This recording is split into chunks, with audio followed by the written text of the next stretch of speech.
Check, check, check, check, check. 1 2 1 2. Vader Games in the building. You know what it is. Another episode. We gotta go. We gotta go. Another episode. CIA episode 18. Episode 18. CIA Intelligent Agendas. And I got my man, Gundalorian, Pitch Points, the man with the facts, backstage. I'm about to bring him forward. I want to thank each and every one of you for tuning in right now. All of the comments as well. Let me just shout out the first. Let me shout out who's first in the comments. I got to do it right. Let me shout out who's first in the comments. And that is the one, the only Ethan. Man said Palmer should have started. Let me bring Gundo in now that Ethan got that popping off. Gundalorian Pitch Points, man. Thanks for being on the show today. Hope you're well. Good evening, Vader Games. Good evening. Thanks for inviting me in. Hope you're well. I'm good. I'm good. Glad you're here. It's gonna be a sweet show. I'm gonna do my best to keep it nice, concise, within an hour if I can. And you know what we do? We do the review of the week with a little bit of preview. I shouted out Ethan. He was first in the comments. I'm going to shout out the others as well before we get right into it. Ethan also happens to say 400 subs away, in my opinion. Ethan, thank you. Thank you. Where was the GOAT? Where was the GOAT? What do you mean, where was the GOAT? I think that if you're talking about the performance, I think everyone did really well considering that we didn't have Pep on that sideline, right? I think it was a really well managed team. Edison, my guy from IEGA, we battled many a times in FIFA. Man's legit. We're gonna get that EA. What is it? EAFC 24. We'll battle again. Don Smoke in the building. Vader Games TV, Wagwan Trouble Winners. Yo, Don Smoke, I know schedules conflicted. Weren't able to join today, but thanks for being in the comments. Listen, and Gundo knows this. When you're European English champions, you deal with adversity, you deal with challenges, and you come through. That type of experience does not go away, man. We're prime, we're set for this year. Ethan goes, yep, Palmer time. Also happens to say the GOAT Carson. Oh, the GOAT Carson. Carson's doing what he needs to do. I think he scouts the rival teams. I think he gives obviously some guidance to Edison as well as Ortega.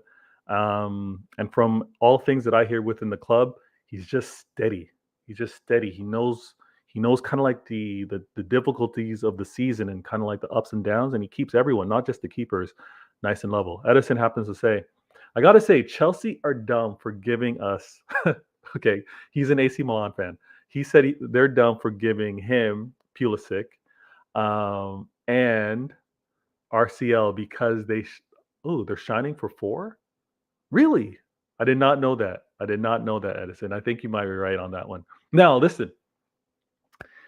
Every Sunday, 9-ish UK time, 4-ish East Coast time here in North America, I like to do this CIA show. And I like to do the show because we're going to obviously do a review, but we're not going to be lazy with what we see. We're not going to be over emotional. We're going to be intelligent with it.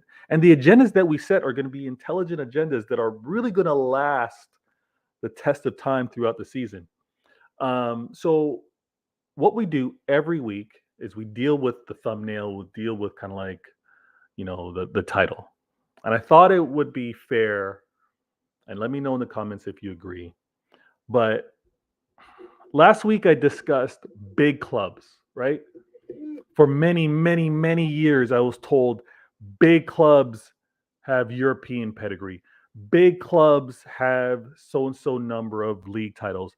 Big clubs compete for titles. Now, last week was week 2. Gundo, myself, we're in some of the Twitter X spaces. We're in some conversations. I am not lying to you.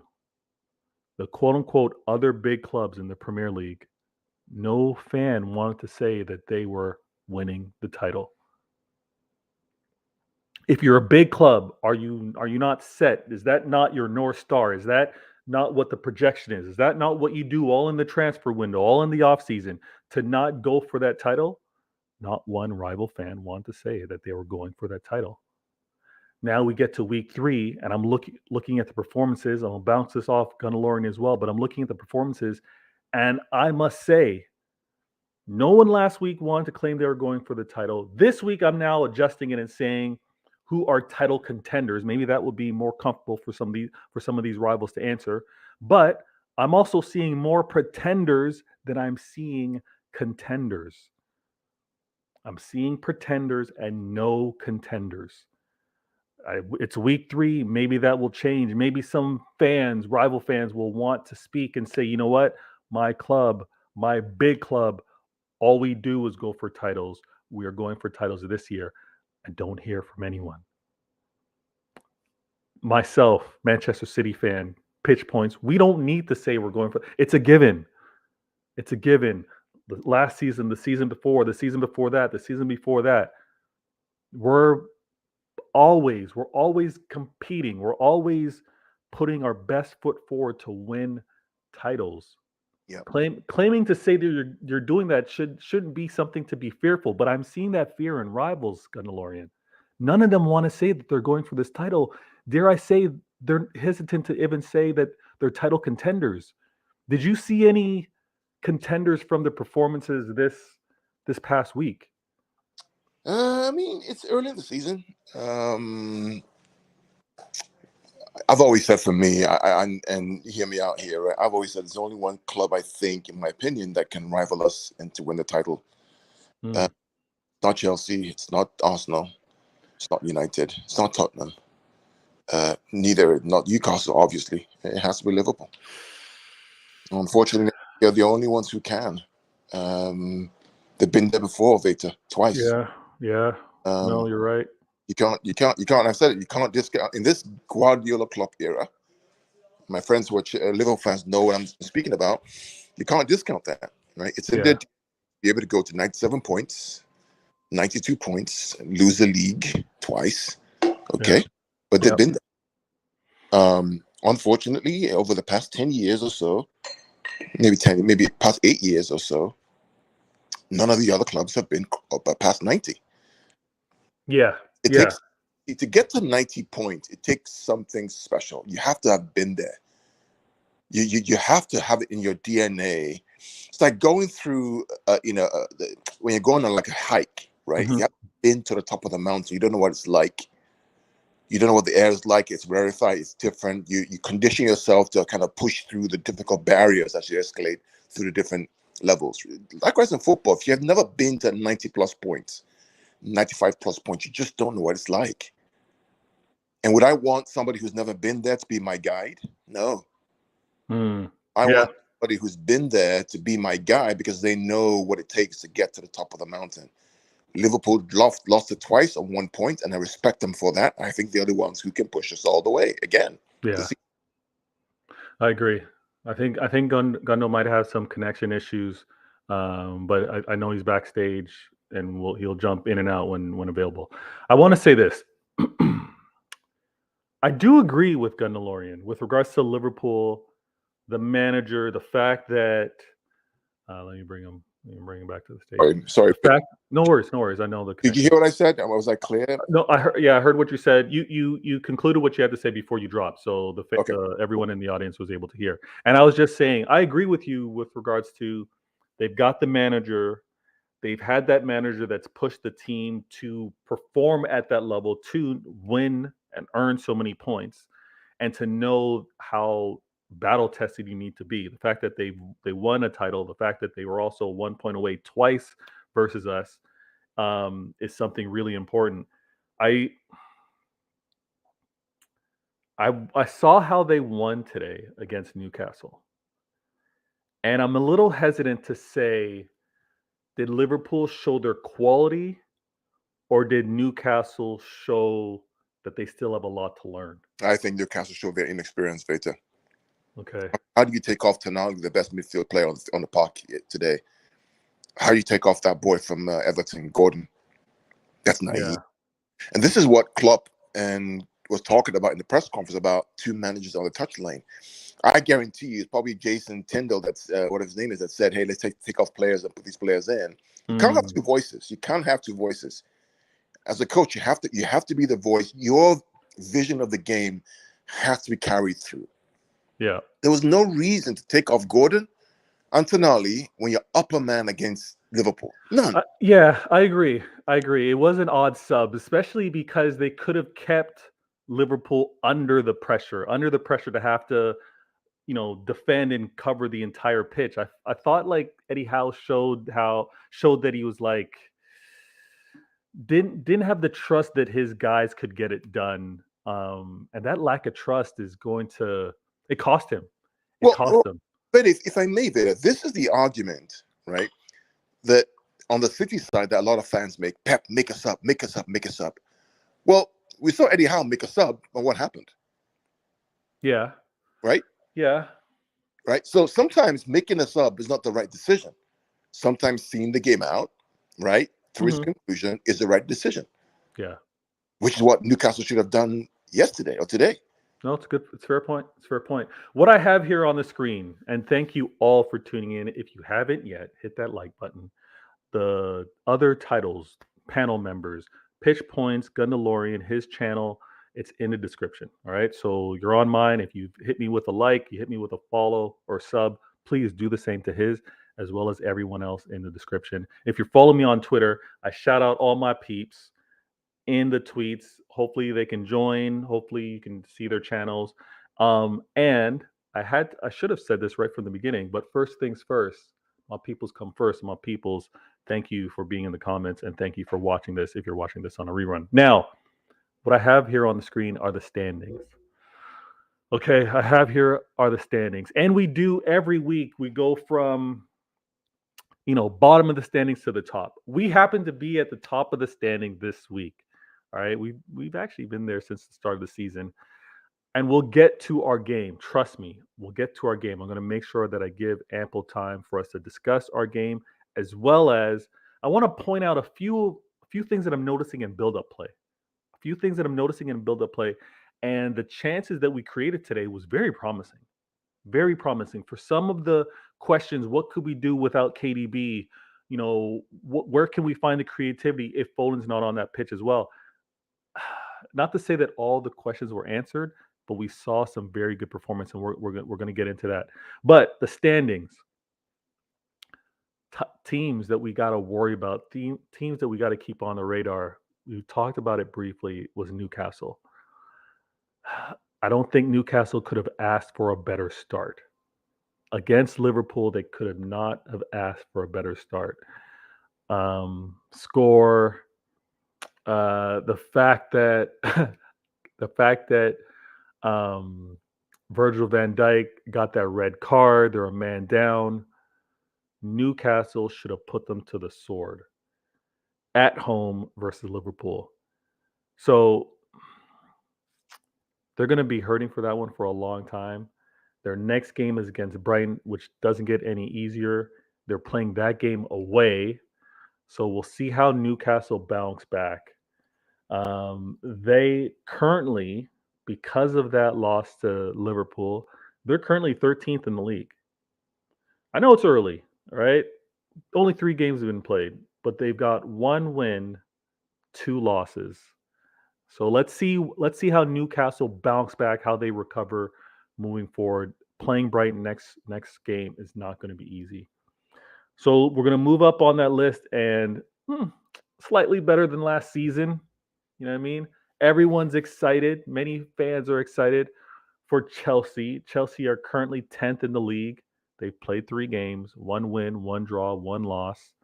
I'm not going to spend too much time on Chelsea because I think they had the benefit of playing against Luton Town. So no disrespect to Luton Town. Promoted. They got to find their way. Not much is expected of them. Playing against Chelsea and the millions, or dare I say billions, that have been invested in that club in early days, a season and a half, they were expected to win that game. They got a very good result in 3-0. Not only did Sterling show up, and a lot of questions were around him going to Chelsea. Did he hang up the boots? Is he there for retirement? Is he coasting? Had his game. Their new striker, Jackson, scored as well. So I think he scored and assisted. So he had a good game. And their next game is it's going to be in the League Cup against Wimbledon. Apologies, I'm getting a message here. Okay. Nice. So their next game is going to be in the League Cup. So Chelsea are chilling. They spent a lot.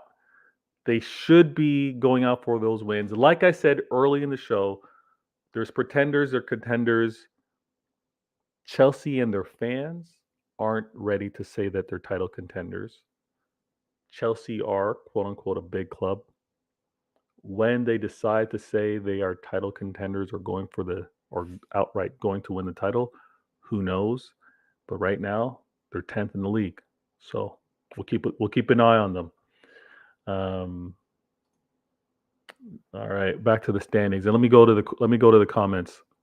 So Edison asks, "What's going on with Haaland? Doesn't seem to dominate, still scoring, but not a lot." Well, that's normal. I mean, what do you expect him to do? Score 56 goals in the season? He's going to drop off. It's normal. You know what? I'm even hesitant to even say that he's going to drop off. Like, I'm not going to say that he's going to break the record. He's not going to score 50-something goals again this season. You don't think so? No, of course not. Teams learn. Things adapt. It's the reason why no one has scored 56 goals in the season, because it's an anomaly. It's an anomaly. It is. But I mean, we have to listen. He probably scores 40 a season. Yeah. But he's not going to score 56. But he's going to win a ton of trophies. Yeah. So, okay, all right. I'm gonna save that. Maybe we'll do that on Why Always Me, because we're gonna do. I want to do a goal tracker again this year. I want to do a goal tracker. How many goals we actually think club wise we're gonna score. Yeah. And then kind of break it up. But no, I hear you. Edison, obviously his dominance isn't like last season in terms of like 3 games in, but same scoreline. It's the same number of goals. Yeah, but the question with regards to dominance, I think he's still there's an element where he's going to continue to evolve and adapt and keep defenders on their toes. And right now, it's if I want to give anything, I think the defenses know how they want to approach Haaland, and there's going to be that next step of evolution. It's going to happen there. Daniel, let's talk about Rodri. We will talk about Rodri. I started your comment when we get to City, and I want to fly through these teams. I want to fly through these teams because, again, they're all pretenders. So we're just going to go through the review and then a little bit of the preview, and we're going to get into our club 100%. Trust me.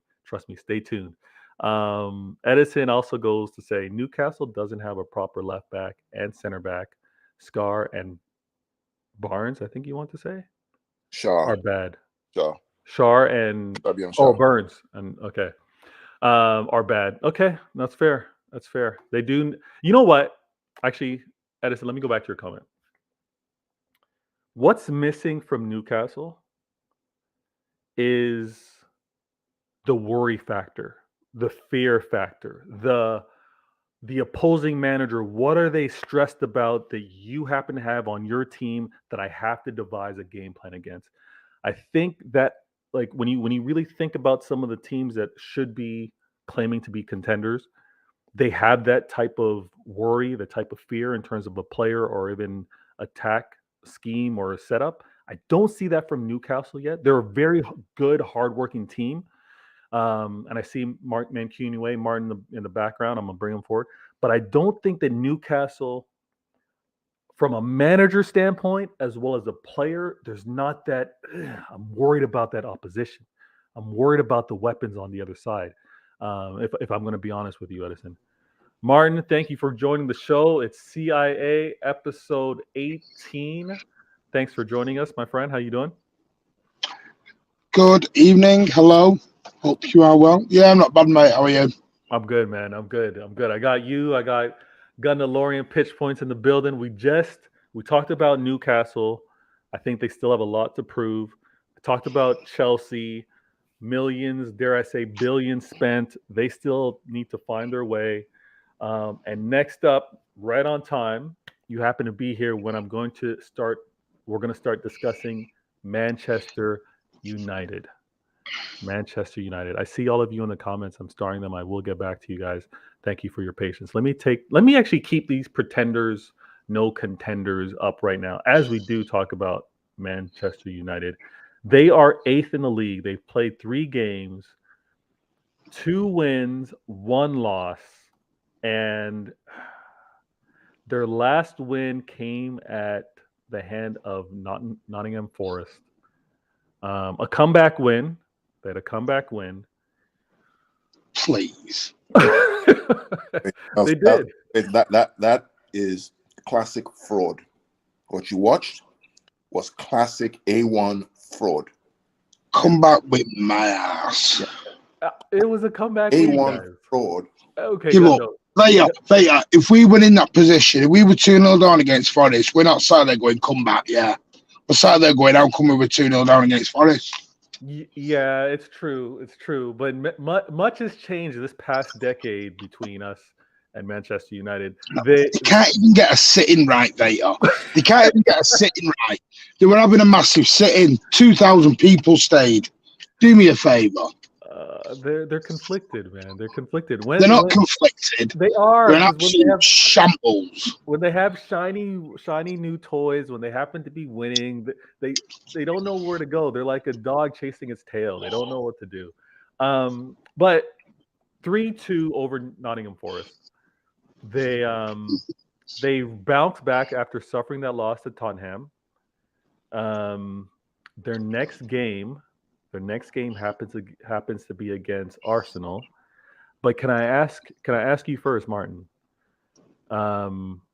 Anything about Manchester United, Ten Hag impressing you right now? No. No. Okay. Absolutely nothing. No fair, no nothing with them. Victor, I'm giving you my verdict in summertime about Eric Ten Hag, right? I told you what I heard on the beach on holiday. Yeah. Tell the people. So I was on the beach on holiday with my missus in Curacao, which is the Dutch Antilles in the Caribbean, right? So I'm on the beach chilling with my wife, drinking some beer. This guy says, "Hey, congratulations on the win on the City win," because I'm wearing my City shirt, right? Yeah. Hold on. Which City shirt are you wearing? Oh, the black and red one, right? Okay, yeah. Left wicked, right? And then I asked him, I said, "Okay, thank you." I said, "Where are you from?" He says, "I'm from the Netherlands." I'm like, "You are from the Netherlands?" Yeah.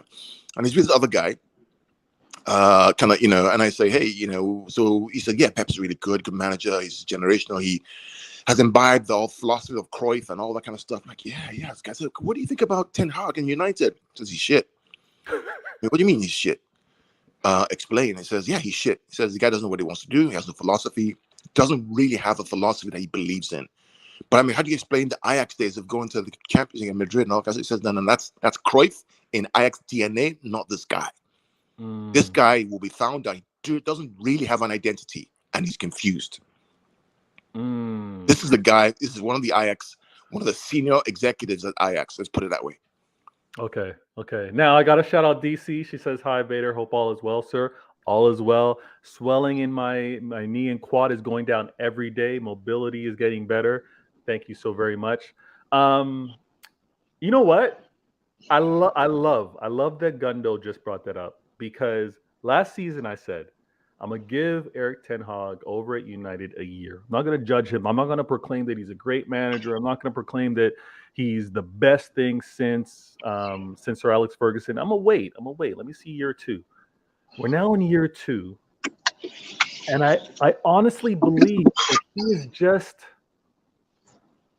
a little. He's a spicy Ollie. He's just a little spice. I don't know what the spice is. Is it paprika? Is it salt? He's just a little of a spicy Ollie. Like, from what I'm hearing from his fans and the fans that want to do the breakdowns, they want to review the player personnel that he gets. They want to review his approach towards the game. It's just a different level of counterattacking football. And it's not a matter of he's just making do for the players that he has. He's actually acquired players for that style of play. And Gundo, I have to agree with you. There's nothing special that I'm seeing. Martin, you not being impressed with what you're seeing from United or thinking that they're a threat, I have to agree with you guys. If you remember, I said something about 18 months ago when he first come in, and everyone was raving about Ten Hag. And I said, you look at Ajax, he never really bought anyone. It was all the Ajax kids coming through. He was very blessed at the time. He had a very good, which they historically are, the Ajax Academy. They come in, they do well. I said he's never been at a club where he's had money to spend or bought anyone. So the real judgment will come when you see him having to build a team. Yeah. And the first thing he does, which fair enough, the first thing he did is go straight back to Ajax and start buying half their team out. Yeah. Which is fair enough, you know. Yeah, of course. You go back to what you know. Exactly. But then I thought, oh, right, he's getting rid of Ronaldo. Right, this guy's got his head screwed on. He's sort of trying to build a team in his own image. And I thought, oh, right. And then there isn't a player. I looked through it today. You go through all the players they bought. There isn't a player that I stand up and go, you know what? Quality player. Yeah. He's a bit of a bargain. Right. They've got him, you know, loads of players are chasing this guy. Yeah. Or loads of teams are chasing this fella. I think the guy in the transfer market is a shambles. I don't think he knows what he's fully doing. I don't know. The question is, I don't know who chooses those players at United. Is it the Glazers? Is it the chief exec? Is it Eric Ten Hag? I don't know. I seriously don't know. Yeah. And the problem is, you've got a fan base that are sat there wishing for guitar money, you know, asking for this Sheikh Jazzim, Jizzim, whatever you want to call him, to come in. And I'm not being funny here, mate. The United fans are so naive that they thought in July that a takeover would come in and they'd have 500, 600, 700 million to go and spend. And now they're off again because they think, well, we get this guy in, we can go spend it in January. No, what they've got to learn is even if they got taken over next month, September, that takeover may not be fully complete until after the January window. Because what they don't realise is it takes 3 to 4 months for whoever then becomes the number one candidate or the preferred buyer, as they call it, then go into the due diligence process, which takes 3 to 4 months in the process. So that even if they get a brand new owner, it won't take effect till next summer fully anyway. Yeah. But no, you're right. I don't understand it. It's a mess from the top. Even buying the club is turning into a mess. It's crazy. I want to shout out Dre P. He goes, agreed. United would not know what to do with the extra money anyways. And also, United want to blame no director of football. They want to blame the Glazers. Like, come on, man. There's the Glazers hire people to make decisions. It doesn't always fall on the owners. Like, listen, yes, I know that they're not ideal for you guys, but all this blame, all this style of play cannot fall at the feet of the Blazers. So, United fans, you guys need to fix up. Spent nearly 200 million again, by the way. Yeah, quietly. But there's no money. But there's no money. They're spending all the time, but it kind of goes under. They're not spending enough because they want to then compare it to Chelsea, or they want to say they're spending it on the wrong players at the wrong time. There's just a bunch of. What's happened to BTEC Haaland? Oh, don't even start that. Is he injured? Has he gone on holiday? What's up with him? Well, I think he's making his way to the pitch soon, and he's going to be needed. Because this is what I want to get into, and I see the comments. I'm gonna get to you guys. Their next game Their next game, and I'm going to throw this to you, Pitch Points Gunnalorian. Their next game is against Arsenal away. They're playing at the Emirates. Carl. Yep. What are your expectations for this matchup, this battle between Arsenal and United on next Sunday, September 3rd? It's very simple, Veta. Very, very simple. If Erik ten Hag has any brain cells and is smart, what he's going to do is sit back in a 3-5-2 and counterattack Arsenal. He tries to play football and try to build out and build through the press and do all that fancy stuff, Guardiola ball. He would get killed. You're saying Erik ten Hag needs to concede to Arteta? Yes. Yes. Ooh. Yeah. There's no chance. If he tries to play football, 4-3-3, 3-box-3, possession base, pass and move, he would get killed. Let me ask you this. Are you saying that because he's playing away, or even if he was playing at Old Trafford, you would give because it they're simply not good enough to play any good football against a top side? Yikes. Last year told us the same thing. They never won one away game against a top side away. Yikes. No. And this season they started against Tottenham and they got blown away against Tottenham. Oh my goodness. United fans, come on. United fans, you guys are playing counter ball. You're gonna play spicy ollie ball now. Sorry, I'm just getting over the fact Carl's just called Arsenal a top side. Yeah. We'll get to Arsenal. Martin, oh yeah, I hope we do get to Arsenal because they are an absolute joke. They want to play. Save it. If United think they're going to go to the Emirates, and this is me just even giving Arsenal some credibility, right, and try to play football, they will get killed. Okay. No. Martin, do you agree?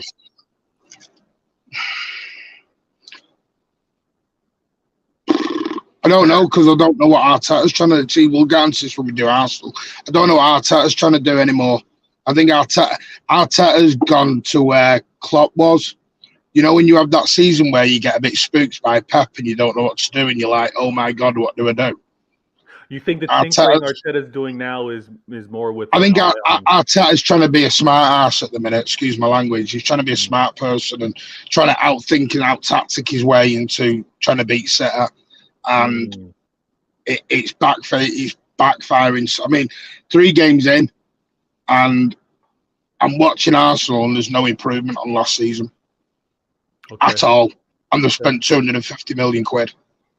In fact, I'll even go as far. I think they're playing worse football than what they played last year.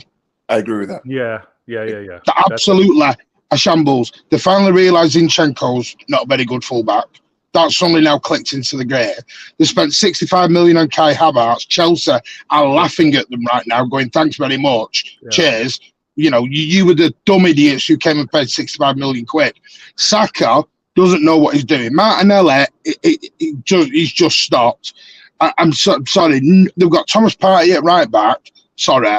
Gabriel's just suddenly, all you get off Arteta is, well, Gabriel knows the reason he's not playing. Oh, all right. That helps your fans a great deal. That one. No, sorry. He's trying. Pep's got into Arteta's head. That's what I mean by the Klopp thing. Remember when Pep got into Klopp's head? Yeah. Pep is now in Arteta's head, and Arteta doesn't know what to do to get it out.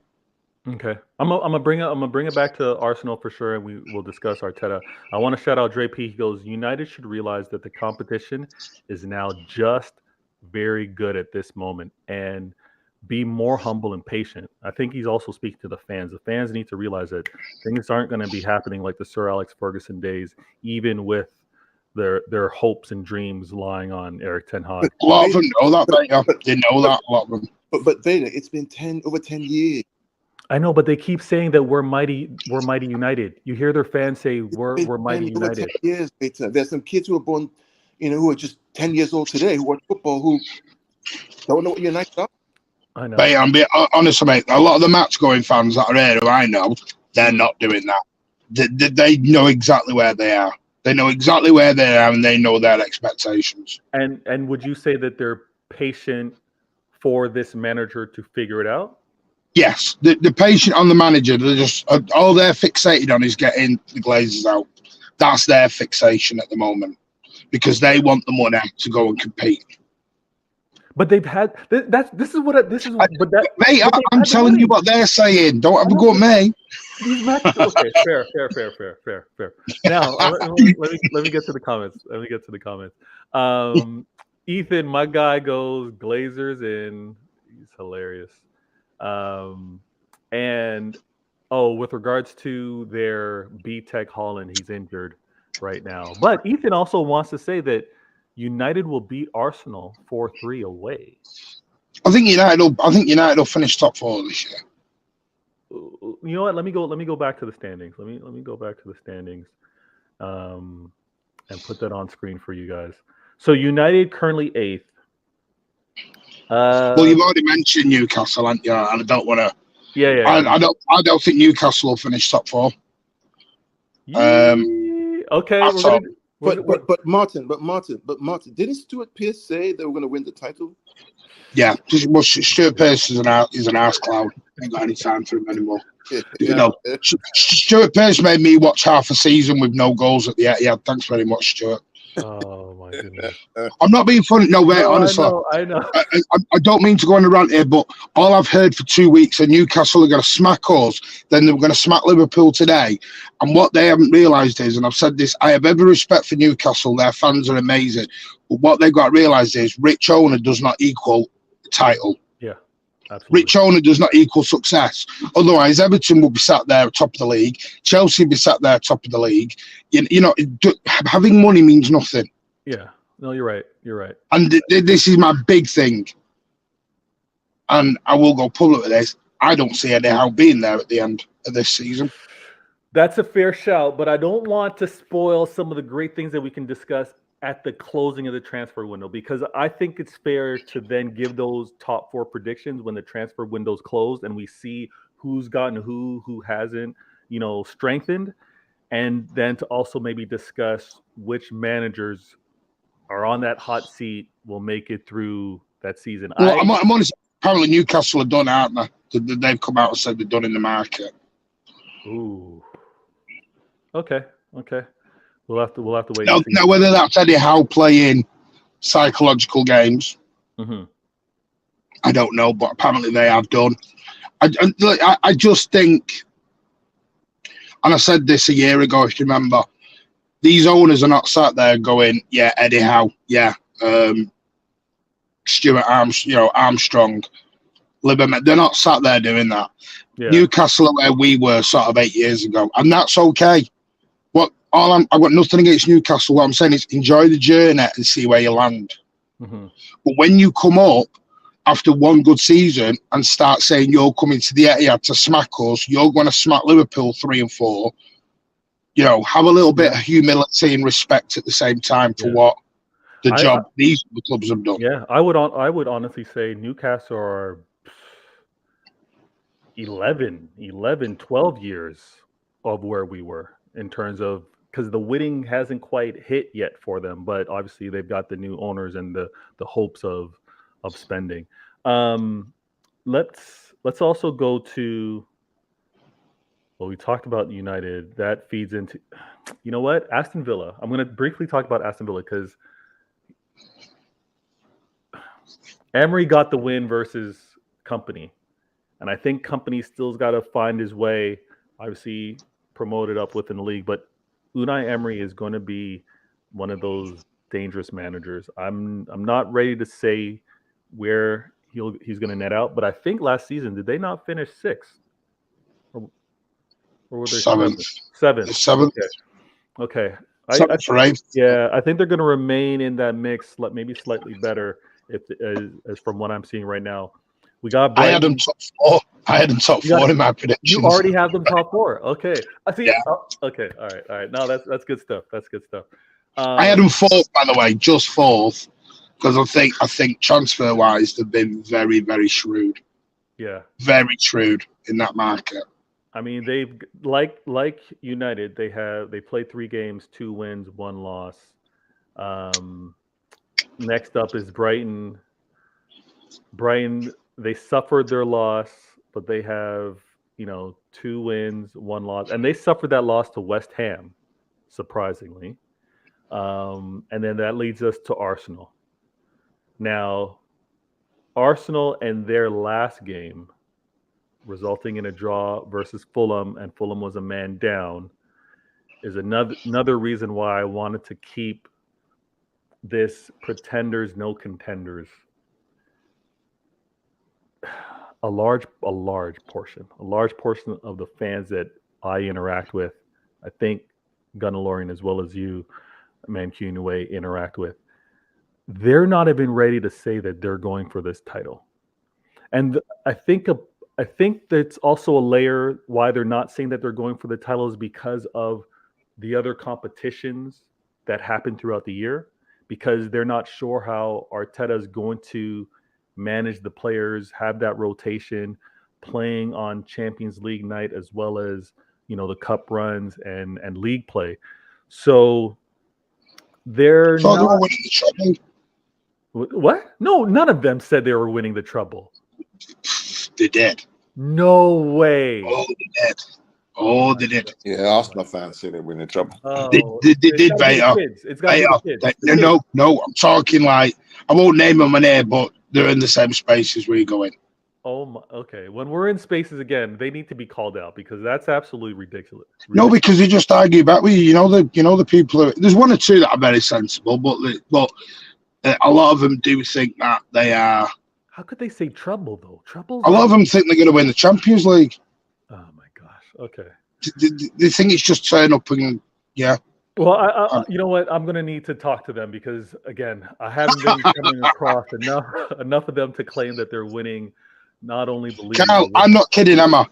They have sat there and said they were going to do the treble this year over us. Yeah. I can give you names. Belgium, AFTV. Oh my yeah, God. I wasn't going to give names, but Mo, I can go through it all, mate. You know what? I'm gonna deal with these guys. I'm gonna talk to them directly, and even if they don't want to show their face on this channel, I would like to actually have their voice on this channel claiming what they claim. Belgium's probably had another £10,000 bet. Belgium's a madman. He's a madman. Now, Arsenal dropping points. I don't think it led to many of them having a meltdown, but it definitely was a missed opportunity to not get full points. You need to watch AFTV, mate. Oh, they had a meltdown. Yeah, that's classic meltdown. But like you said, the sensible or the matured fans, to drop points against a man down Fulham is very bad, and I don't know if it's going to hit their ego. I don't know if it's going to have them go into that game at home versus United with a little less confidence, but they have to bounce back, right? Fulham should have won, you know. I agree. They should have. I think if they had better managed that game, they come out of there with the win. But we said this earlier when we were talking about United. Arsenal play United next on Sunday. That is going to be a huge, huge game because whichever team wins, they pretty much catapult the next, right? So 3 points for United would take them to 9, and that would leave Arsenal obviously at 7. So United would jump ahead of them. That is going to be a huge, huge game. I obviously got your predictions. I think I would expect Arsenal to win. I would expect Arsenal to win, even with all the tinkering, all of the playing Partey at right back, trying to invert him, shoehorning Kai Havertz in, all that stuff that he's doing. I still would expect Arsenal to beat United. Let me explain from my perspective. So I looked at the whole Arsenal lineup and I thought to myself, why is he playing Partey from right back into midfield? So he's trying to copy the whole Pep thing. And what Pep has learned is that right back into midfield doesn't work. Yes, speak on it. And the reason why it doesn't work is because the distance between the right back spot and the number 6 spot is so large that you have to cover a great distance, back and forth, back and forth. Yeah. Meanwhile, you have a hole in the center of defense, which is why John Stones or Kanji or Vadio are the ones who now invert from the central defensive position into the CDM position because the distance is shorter. Yeah. You still have coverage on the right-hand side. Now, Arteta did this because White cannot invert. Neither can Saliba. And then it was Zinchenko was out for the first, inverts from left to inside, but he gets caught on the ball, which led to the second goal. So it's a problem he has. He has Rice, who can't sit by himself. Rice is not number 6. He can't do it by himself. That's not breaking news. Everybody knows that Rice cannot play single 6 by himself in a 4-3-3. He's never done it. Even at West Ham, it was Rice and Souček. Rice was left, Souček was right. Right. Yeah. Yeah. So I don't know what he does that for England as well. Yeah, he goes and plays double 6 for England. He doesn't do it. Exactly. So to try to play him as a single 6 with this inverted Partey, it ain't gonna work. I agree. I think the attempt isn't quite figured out. Isn't like all those trials and errors that obviously we experienced, that Pep experienced, and obviously when we were even questioning some of the inverted play that we saw against Newcastle last season, it was like, okay, no, what I want, I got to tinker, and here's how I'm getting at it. We'll see whether Arteta is persistent with his approach or if he looks to adapt. I want to also claim that there's going to be, I think there's going to be a big meltdown, obviously, from whichever club loses. Is that like? No, if it's United, you're going to hear Glazers out again. You're going to hear everything. The reality is the problem. Martin will back me up with this. I'm sure he'll back me up with this. The problem is that this game within Arsenal and United is so big because if any of them loses and City happen to win against Fulham at home, all of a sudden the gap now is what, 5 points, 6 points? Yeah, we'll be at 12 points. And then, right. The closest will be so 3. Which means now they're chasing this monster that hardly drops points with the defense is only conceded 1 goal made by themselves, by the way. Ooh, Martin, Carl, I'm so mad we gave up that goal. We're going to discuss it. I'm so mad we gave up that goal. But, oh my gosh, our defense. So when I talk about the context to understand, that's why Martin's always talking about people need to calm the F down and stop freaking out about whatever happens. Just calm down. Breathe, relax. Okay? Let the game play out the way it's going to play out. This is our best start in 7 years. Yeah, Martin, am I wrong? I'm 2 weeks behind everyone else. Yeah. We're not finished in the market. Yeah, I'm trying to. And our managers sat in bed at Barcelona. I'm not kidding you. And you're going to think I'm talking mad. The way we're going, and by the way, we will get better. This is why I don't ever worry. I don't sit there panicking. You know, I saw it last week, saw it today. Everyone having a panic attack because we're at 0-0 and Haaland's missed a penalty. I'm like, right, relax. Look, you got to watch how the game's going. Okay, we're gonna get into the City stuff. Let me breeze through these other teams because let's stop wasting time with these other teams. There'll be no other team to compete us this year. Mark, I'm telling you it now. I will say it now. No team will come close. Oh my goodness! All right, I know you got to, but no team will get near us this year. Okay, all right. I'm way behind on the comments. I wanna get to each and every one of them. If you happen to be watching, then you're going to obviously see me post them, and I want to read many of them out loud. But big game, huge game, Arsenal, United next week. Next up in the standings, we see that it's Liverpool. Liverpool are 4th right now. They've played 3 games, 2 wins, 1 draw. That comeback win against Newcastle was big because they were a man down. Van Dijk sent off, I think deservingly so. Near last man, kind of went through the body to get to the ball. And I think he's looking at an extended out as well. You know what? Had he just left the pitch too without really going in the referee's face and telling him what he thought. Exactly. He would have been at least cover your mouth. You don't do it so everyone can lip read exactly what you said to him. It was absolutely clear. It was crazy. But 2 red cards back-to-back games, right? Is there a lack of composure, a lack of discipline? No, on the team? the first one got rescinded. Were they hard done? Yeah, were they hard done by the? It's already been rescinded. The first one. Okay. The McAllister one's been rescinded. So fair. But they got that draw against Chelsea. They got the win, a man down versus Bournemouth. They got another win, a man down versus Newcastle. Their next game is against Aston Villa, and that is not an easy game. Unai Emery is going to make that game difficult. They are playing at Anfield, so we'll see where things net out. Here's a question. Yeah. Was that Mo Salah's last game? Because that will determine the rest of their season. Now, I don't think so, though. I don't think it is, but if Liverpool, their staff, their manager, and obviously their fans, if they don't believe that this current 11 or squad cannot contend for the trophies that they aspire to, they need to just rebuild anyways. They need to. I don't think they've got enough. They need to take what they. I don't agree. I agree.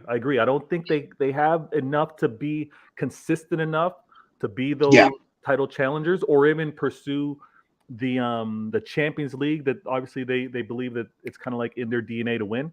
I don't think they have enough, but getting 200 million or whatever for Mo Salah, and to obviously target that next wave, that next, build or squad pursuit for Klopp. We saw them do it with Coutinho. I think delaying it a year doesn't make sense to me if Salah does have that. You won't get that money next year. I agree with you. You will not get to, because we don't know what's going to happen with Saudi Arabia in 12 months. Exactly. And we don't know. And Salah will also be a year older. Exactly. I don't think they're going to whack 200 million down in a 12 months. So this is it now or never for Salah. Yeah. I mean, the Liverpool fans I know and spoke to, believe it or not, they're saying what you just said. Take the money and rebuild. Yeah. Because like I said, they're not going to get 200 million again for him. You won't get that offer ever again. Yeah. Yeah. And every player does have a price. So every player and the club as well. They talk about player loyalty, club loyalty. When you're not able to do it anymore, the club says, thank you for all of your service, your hard work. We got to move on. A player like Mo Salah has to also look at, what are the chances of me getting this? I always refer to what, and something Carl sent me, or Soriano did in a presentation when he talked about a player being on the curve. And you want to sell them either just before the top of the curve or at the top. You don't want to sell them when they're on the way down in the curve. Yeah. Better a year early than a year late. Yeah. Salah now is probably a year away from going on the other side of the curve. So to get 200 million and get them kind of wages, just take the money. Because personally, I don't think they've got enough squad depth to compete on a long season. I think they'll beat anybody on the day. If they want to on their day, they can beat anybody. Yeah. But they can't do it for a 10, 12, 13, 14 game run like they did a few years back with us. Yeah. They haven't got that in them because they've built the midfield, but then sold all the reserves back out. So they kind of just put themselves right back to where they were. It's not really a rebuild. They've just swapped in and out. That was the way they've done. Yeah. They've not rebuilt anything because they've no depth. The idea was Henderson and that would become in the reserves and McAllister would become in the number ones. Well, McAllister and that would become the reserves and the number ones because they've sold all the reserves. Yeah. It's madness. It's nuts. So we'll see what their next game is. Aston Villa, I think that's going to be a big game to pay attention to. Next in the standings, third, Tottenham. Surprising, is it, based off of the teams that they had to play? They got their win against United. They got a draw against Brentford with that was no Ivan Toney. They got their win against Bournemouth. I think Tottenham are where they really should be in a I'm way. liking Tottenham this year. I need to see more. I need to see more. But they don't seem to be missing Harry Kane. They don't seem to be missing him just yet. Because they've got rid of that noose around the neck. Yeah, exactly. They've got rid of this. We're the Harry Kane team. Yeah, I agree. They don't play again. What's he called? Postuling. I don't know what he's called. The Australian fellow. Oh, the manager. The manager. Yeah. He seems to be a no-nonsense. Yeah. Work hard. He's got the one thing he's got them all doing. He's got them all working hard. Exactly. And I think they're playing team ball, not so much centered to find where Harry Kane is and get him involved. So it's good. Their next game isn't until the League Cup. They play Fulham. So we got a little ways before we pay attention to them with regards to the league. And then, as I discussed a little earlier, not spending too much time, but West Ham getting those wins. They got that win against Brighton. Very impressive to me. Very impressive because they got that away. They went away and got that result. 3-1 against Brighton. They got a 3-1 against Chelsea. And that 1-1 against Bournemouth kick off the season. It is what it is. So Moyes doing his thing. I think he's also busy in the transfer window too. So we'll see what happens at transfer window closing day, and then we'll review all of this. Now let me do a proper transition here and get into this. Vader game. I want to apologize first and foremost. These comments I am way behind on, but I'm gonna put them on screen at the very least. I'm gonna throw this to Gundalorian, and let me see if I can put this on screen here. Well, obviously, City top of the league, 3 games played, 3 wins, 1 goal against, but we got our 9 points. Gundo, this game today, no Pep. What stood out at you? Whether it was offensively, defensively, anything that you want to talk about getting this win with no Pep on the sideline? Yeah, for me, there were a couple of things that kind of stood out for me. One was Guardiola.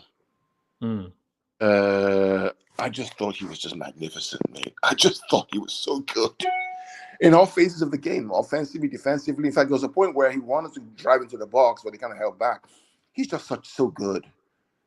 His control, his positioning, the way he controls the ball, his left foot, his switches of play. He almost reminds me of the combination of Ake and Laporte, right? Can do both things, right? He's able to switch the play quickly with his left foot, defend 1v1s, but also kind of carry the ball and dribble through. Just exceptional. And then, of course, Ruben Dias. That block with his hand behind the back. I had a Chelsea fan call me and say, that's how you defend in the box. I say blockable. Yes. It was so good. I mean, Ruben is, I think he's the leader of the team, if you ask me. I think he's a spiritual leader of the team. But I think Ruben has become the spiritual leader of that team.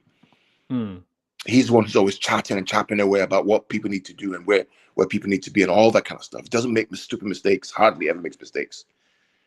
I remember only one mistake he's made probably in 2 or 3 years.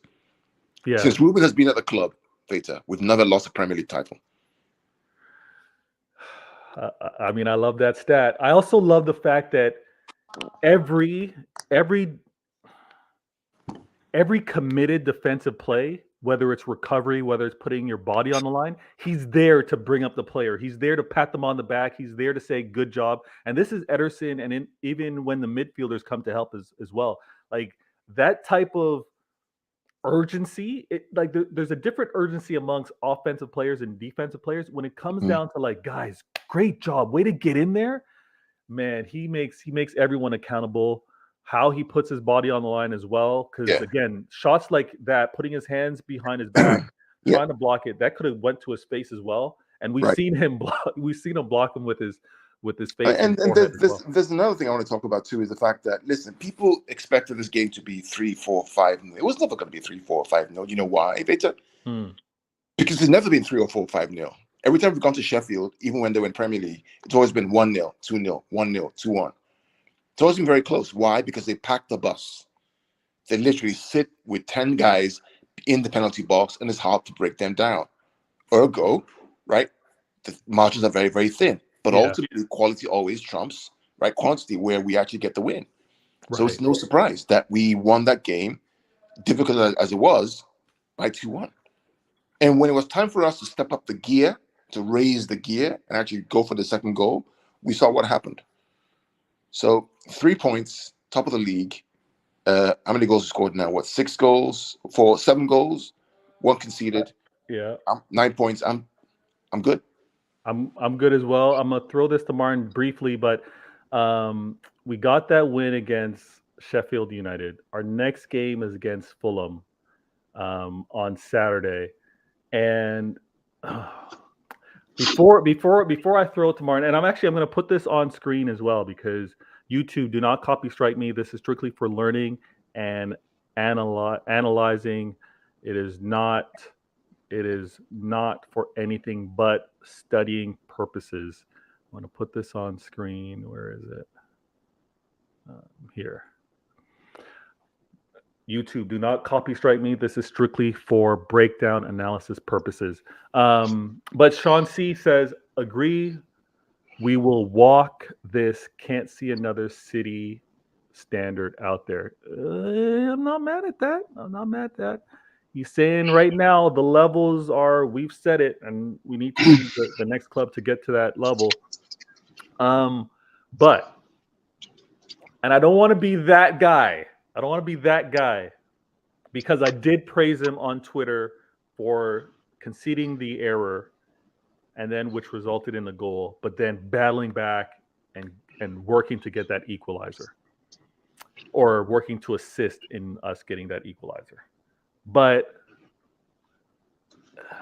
our defense, the Great Wall of Manchester City, is looking really formidable, really difficult to break down. And that's why I was so much more upset with us conceding the goal, because it wasn't even like a great buildup, a great exploit of numerical advantage, or or even tactic. It was like a really silly error that resulted in that. But I think so. I think someone's mentioned already. It might have been you, Gunnalorian. It might have been you, Martin.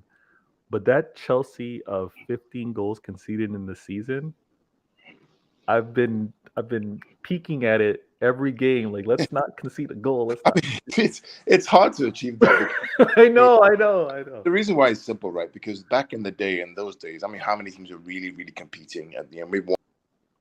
You have 6 top 6 contenders, if you would, plus the other 14 are to take points off you. Look at Fulham today. So it's tough. It's the game has changed. The speed of the game changed. The player quality is better. So you will concede goals. Fair. It's normal. Fair. Now, Martin. Mm-hmm. You got you and Gunnalorian, but I'm gonna throw this one to you, Martin. You want to give tactics. You want to give certain looks at what happens within a game, or the team. What would you like to highlight today? I just want to agree with Carl. As fans, we've got to stop this. We're going in to smash everyone 5-0, 6-0, 7-0, because this is what causes all the meltdowns. Because everyone gets all angry because we're not. And for a start off, we're not that fan base that has that arrogance about us that we should be rolling and smacking teams 7-0. That's them down the road. Let them do that down the road. The biggest thing today is, all I've heard for months now is Sane Sterling. It's all I've heard about this direct football, which I understand in certain areas of games is required 100%. Hence, we bought Doku. But if you watch that game today, you know what part of that game reminded me of a little bit today? Was a little bit. Do you remember the Newcastle game away last year? Yeah. It felt like we were sort of. I'm watching Walker, Grealish, all of them, and we were sort of like trying to force the ball in. there was a lot of at one stage we just get the ball in, and the Sheffield United players were just throwing bodies in the way. They were shoving Haaland out the way. They were roughing it all up, and they were just chucking bodies in front of all that. And yes, that's great. Sometimes you might get a ricochet or you might get on the end of one of them. The problem is you have no control over that ball while you're going. Yeah. So what you're doing is you're firing it in at 50 miles, well, for example, 50 miles an hour. I know it's exaggerating, but you're giving it in with some speed. More speed, less accuracy. The one time we actually broke Sheffield United down with the Haaland header was when we stopped, we slowed it, we went into a more controlling aspect of our passing and our crossing. And then instead of Grealish just banging it in or coming inside just to smack it into a defender, he stopped, composed himself, little chip over the ball. And then that Sheffield United defender, watch his body. His body's all out of shape because he's not expecting the ball that slow and that controlled over the top. Yeah. What he's looking at is, well, for 40 minutes, these balls have been coming in at 50 miles an hour and I've just been punting them away or throwing Haaland out the back. And as soon as we stopped, calmed, little control ball, bang, 1-0. I don't think Martin was that, though. I mean, I agree with you. I do, honestly. I thought we were too Russia. I think part of it is true. But I think what happened in that goal was one simple thing. For the first time in the whole entire game, Grealish goes on the outside and uses the left foot. That's all we've been asking for is, guy, use your bloody left foot to go on the outside. When you're playing against a back five, you cannot chop back on your inside foot because you have two defenders marking the space. When it goes on the outside, he opens up that window for Haaland to go and head the ball in. That's it. So what I put on screen here is the Jack setup, and I think what. By the way, I want to say he was brilliant in that action. Yes, I was so happy that he did that because it's exactly what is needed. And go on the outside. And this is what I want to say, because there's the criticism for, we want a little more, we want something different, try this, tweak this. And again, what's great about this is, and we know this having played, sometimes you got to set the defender up for something else because you've done different things previously, right? You know, Jack's dragged it to his right. He's kind of whipped it far post, maybe got missed. But in this instance, when he saw that he was also being defended 1v1, right? 1v1 versus that second defender coming to him pretty early, forcing that decision to pass the ball on.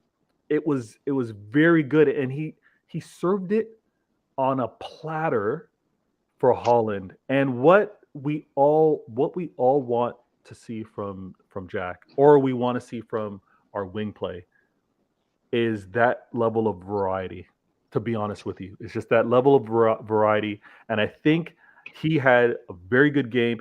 When Martin was talking about examples, it reminded me also, mind you, it was the comeback win against Aston Villa to close out the season 2 seasons ago, when Sterling was subbed on, and he, on the right-hand side, kind of let the defender try to square him up, but obviously Sterling pushed the ball past him and then crossed it over, giving that pass available for Gundogan in that instance. So obviously Jack isn't left-footed, but the fact that he kind of squared him up, did the same thing, got to that byline, and I'm gonna play it. YouTube, do not copy strike me. This is strictly for learning purposes. But when we see Jack I'm defended one by one, and then the fact that he goes and uses that left, brilliant, absolutely magnificent. Just magnificent. I mean, again, it's almost like he's got this in him, right? He has this magic in him. But maybe because he's playing under instruction, maybe Pep is not there, so he has a little bit of freedom. I don't know what it is, but that move was open up the whole game. And that's kind of, just imagine if he had chopped back his right foot. I guarantee you that's not going to be a goal. Never. No. Do you know the weird thing is, by the way? Do you know Jack created the most chances in the whole game? I wouldn't doubt that. He created the most chances, 6 in the whole game. Because on that side, we were getting something different from Bernardo, right? We were getting something different with regards to Bernardo. And what I wanted to see a lot, and I saw a lot of, was Kovacic getting into those pockets. We saw Rodri get into those spaces as well. And what I'm noticing too is if if if if defenses are going to continue to concede the pitch, I know it was a little excessive for my liking, and I think if Pep was on that sideline, we wouldn't see that many outside shots. But if the defenses continue to concede like this, we're going to see Kovacic, we're going to see Rodri. Dare I say, we're going to see even opposite side, and I think Walker took one as well. But we're going to see those outside shot attempts to cause questions for that keeper to try and answer. I thought it was Foden, beta. Foden came on for 12 minutes. I'll be honest, I didn't think Bernardo was great today. He did his role. But in terms of I thought Foden looked a lot more dangerous. Obviously, he was out with illness, so he couldn't play the full game. But you just saw what Foden did in that 12 minutes. And let's not get this. Let's not get this mixed up here. If it hadn't been for their goalkeeper, that would have been 4 or 5. Yeah. Sometimes the keeper had a very good game. It was a sort of that game to me felt a little bit of an inevitability because Sheffield United, the scoreline does not reflect the actual play. When you're looking at it. I agree. And to Martin's point, the reality is, guys, out there is that every team that plays the Champions of Europe is going to play their best ever game. Yes. Because this is the test, right? This is the level, right? And so every team steps up to a level that they outperform the usual level.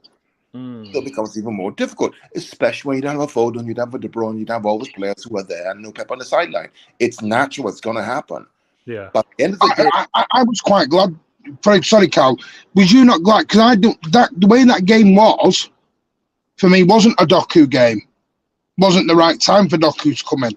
I wouldn't have wanted to. He just signed with us. I wouldn't have wanted him to get on that pitch to chase a goal. To Carl's point, Sheffield United are an ugly team.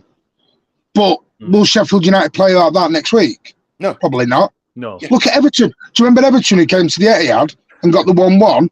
Yeah. I'm not being funny. Everton haven't played like that all bloody season. Yeah. No, you're right. I want to get to these. I want to get to these comments real quick. Dre P question: do you think Walker was made captain to help keep him for one more year? Diaz, I think, is a better captain.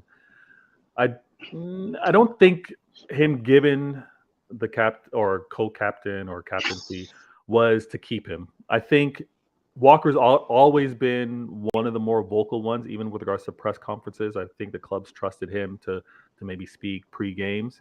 And I think it was a matter of realizing he's not here much longer. We can trust him with regards to this regard, and maybe also to keep him accountable because we know some of his mishaps previous seasons. I think that might have been the case. Dre P, another question. Do you think mishap? Mishap. I gotta say mishap. That's word. Another question. Do you think Haaland is getting unfairly grabbed and pulled around? 100%. Dre P. I don't know. This is what we call. So again, you can hear my voice. And again, whenever I'm on the Football Terrace or I'm on some other YouTube channels, they hear my North American accent and they instantly want to label me plastic, or I should stick to basketball. In this instance, I'm going to talk about basketball. There's a player that we all know. There's a player that you should all know called Shaquille O'Neal. The man was 7 feet something, almost 300 pounds. He was a monster. Athletic monster. He just moving his body around was stronger than everyone else. So other players had to overcommit, overgrab, and push to try and defend him. And honestly, that is what I'm seeing from Haaland. I'm seeing where he's one-on-one with a defender. The defender is able to get away with a lot more physicality when Haaland is even shielding, trying to receive or control some of those passes from Ederson. I think I think it's a little harsh right now. I think they're trying to figure out what level of physicality is acceptable or not. And right now they're siding on the side. They're both fighting for it. Let it go.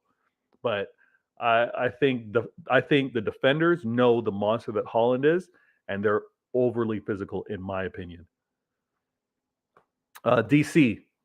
Dre P, I wonder this too. Diaz seems to be the natural leader on the pitch, even though Kyle's quite popular with the teammates. Fair enough. Ethan always asking where's Palmer. Pep just has to work out the KDB problem, which he will in time. Yeah, it's hard to say find the KDB solution when you know KDB still has a few. What's the KDB problem? The next KDB. Like, who's going to be the next KDB? Or we need to change how we. But it's classic. But you know, Gundo, it's classic because we used to say the same thing. Who's going to be the next? Sergio Aguero. Who's going to be the next Kompany? Who's going to be the next David Silva? And we went and won the treble. Yeah, I know, but or who's going to step up when it's KDB's time to kind of, he's hanging up his time at City. Like, who's going to be that player to step in and be like, everything's on their shoulders the way that the nature abhors the vacuum. I got to answer the door. Continue talking, guys. Yeah, nature abhors a vacuum. There will always be somebody who comes by and becomes the next shining star. It's just natural. In fact, I would wager, Martin, to say we already have a person in-house. Philip Walter Foden. Yeah, there's either Foden or it's either going to be Foden or they will be working on a deal as of now. They're not stupid. And to be honest, you can see KDB, as much as a brilliant player, sadly, he's at the stage of his career where injuries take over. It's not the first season this has happened. And, I don't get the panic. I don't get the panic. It really is. We'll just change things. I don't panic about these sorts of things. I really don't. It is very strange. It is very, very, very strange. And maybe it's my calming when I try to remain calm with it. I don't know, but